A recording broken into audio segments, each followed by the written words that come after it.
In the same day that Mark Sanchez signs his contract with Philadelphia Eagles, the Eagles release Desean Jackson.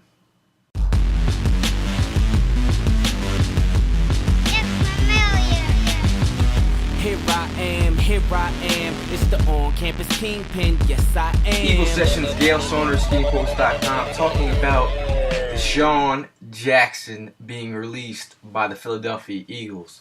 The rumor mill has been buzzing for the last couple of months. What was going on with Desean Jackson? Was he going to be an Eagle this year? Was he not? He talked to Chip Kelly. Chip Kelly said he was going to be on the team.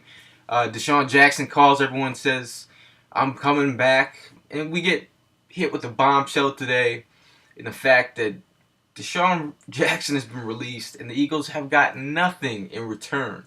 And you ask yourself, how can the Eagles just drop Desean Jackson and not get anything in return? But obviously, there's a good report that you can read out there. My boy Elliot Shore Parker, he wrote on NJ.com a story about Desean and some of the the gang affiliations that have been going on. But it's a good read, and it's some information that wasn't some people hinted about that. But like Desean Jackson, first and foremost, let me talk about Desean Jackson, one of my favorite Eagles in the past decade. I love his skill set. I love what he brings to the table. He's a burner, playmaker. He's got some attitude. I like that. I like that in some of my players. But he's the guy. When he was coming out of college, he was the guy that I wanted the Eagles to draft. I believed, you could ask any of my friends, he was the guy that I wanted the Eagles to draft. And when they drafted him, I was super excited. So the fact that I have to see one of my favorite Eagles players dismissed from this team, obviously, You guys saw that return against the Giants. That kind of playmaking ability does not come around too often. But obviously, the Eagles knew what was going on. I'm not sure, this latest article I broke, I'm not sure the full extent. That some of the guys that were hanging around Desean Jackson were tied to two murders since 2010. One, a 14-year-old kid got shot. And it was tied to a guy that's affiliated with Desean Jackson's Jackpot Records. So these are guys that hang out with Desean Jackson, and a lot of photos of him on Instagram posting with some of these guys, and hats off to him for the bullying campaign. But those things kind of contradict each other. You're hanging out with folks like that. Obviously, everybody can throw stones. We've all hung out with people that have had questionable pasts. But when you're working for a brand like the Eagles, one of the top 5 football teams in the NFL market, you have to know what you're doing. When you post pictures, you're putting, just the last couple months, man, it's been crazy. Just watching the way that, it wasn't up there with T.O. doing, the publicity stunt with him doing sit-ups and the push-ups in the driveway, but to a certain extent, putting cryptic message, you like what I did, cryptic messages out there, I don't know, man. Like it's kind of, I'm not gonna say it's kind of childish. The D-Jax, he knows what he's doing. He knows that the media is following his Instagram page. Like, you got grown ass men looking at your pictures on Instagram and trying to figure out what's going on, which is kind of weird, man. It's kind of weird.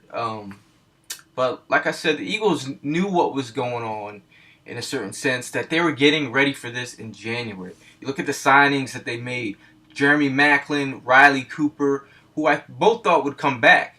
They got some pretty good deals on those guys. When they signed Darren Sproles and brought him into the mix, another one of my favorite players in the league, signed by the Eagles. Excited about that, but the writing was kind of on the wall because they're looking for playmakers. So obviously, in the first round of this draft this year, could the Eagles target a receiver? Probably, maybe you never know with Chip Kelly. But obviously, the Eagles have to bring in another playmaker. because you know, the Eagles are missing 1,300 yards of offense, and that's very hard to replace just like that.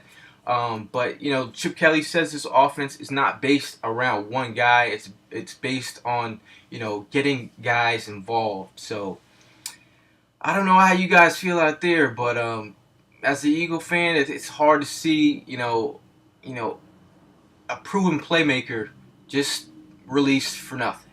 Hats off to Chip Kelly. He's made a stand, and he's showing the Eagles players and the Eagles fans out here that he values the future of the Eagles locker room. He wants guys that are leaders of men, not players who are going to do their own thing. You know, it's tough as a locker room to lose guys like that. I mean, if any of you guys have ever played for a football team, you know there's different types of players, different types of attitudes, different types of, you know, belief systems. That's what makes a football team so dynamic, because it's a group of men coming together from different walks of life. And you know, it's sad to see that this Eagle locker room couldn't actually, you know, bring him back and make it work. But obviously the Eagles have a plan, and us Eagle fans have to sit by and watch it unfold. So I'm Gayle Saunders here, Eagle Sessions, living the dream, not as in Dream Team, but still living the dream. Eagle fans, I would love to know how you feel about it, and I'll update you later on why I've been away for a little bit. But anyway, it's good to be back. Pretty fired up hearing about this news. But anyway, love to know what you have to say. Hit me up in the comments, and I'll see you soon.